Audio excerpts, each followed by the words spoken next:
into the exhaust manifold and are conducted towards the after-treatment unit. This fulfills several key functions in reducing emissions.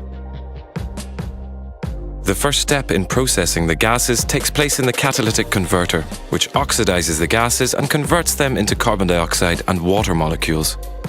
The particulate filter then burns the soot and removes 95% of these particles.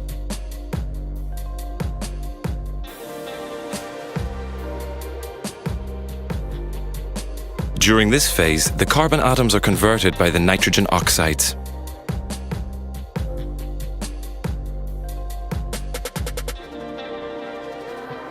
Simultaneously, the urea is converted into ammonia, which is injected into the SCR filters.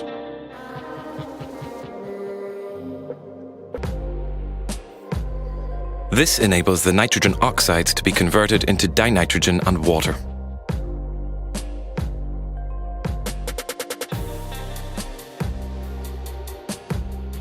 The cleaned gases are then discharged through the exhaust.